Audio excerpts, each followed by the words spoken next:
Тань 7 дугаар сургуулийн 3-гийн ангид би суралцдаг. Элбэг жаргалах ангид.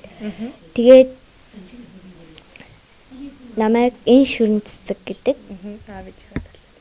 Аав маань уур хачин, ээж маань гэртээ суугаад бид нарыг харж хичээлийн минь хийлгдэг.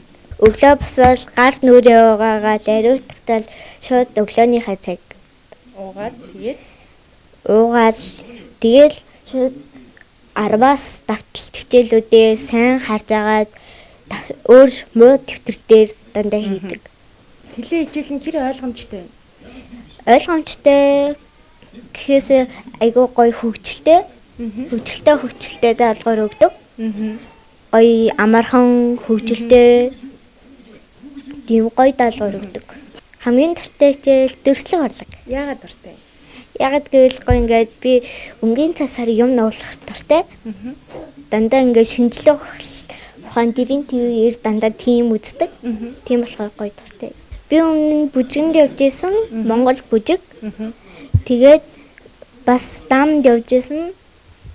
Тэгээд тэр хоёроос ингээ халдаад бүр ингээд эхлээл дөнгөж хитгэн онжсэн чинь сургууль хаацсан. Ингээл гоё бидний нөө нэг ингээл гоё багшаасаа ингээл гоё таван шүү ингээл смайл авна штэ. Дөнгөж гэртээ ингээд өөрөө ингээд бүр өөрөө Улаанбаатараа ингэж бичих амар сонио. Ингээд муухай ингээд найзуудаас хол ингээд гэртээ ганцаархнаа ингээд өөрийгөө зөвлөөд ээж аав нартайгаа зөвлөөд тэгээ байж амар сонио. Яа багшаасаа хол ингээд өөр хүнээр заалгаад ингээд шилжтэн юм шиг санагддаг. Хичээлээ хийхдээ юмаа дандаа шалгаж агаарэ. Тэгээд дээрээс нь хичээлээ хийхдээ сайн бэлдэж хийж агаарэ.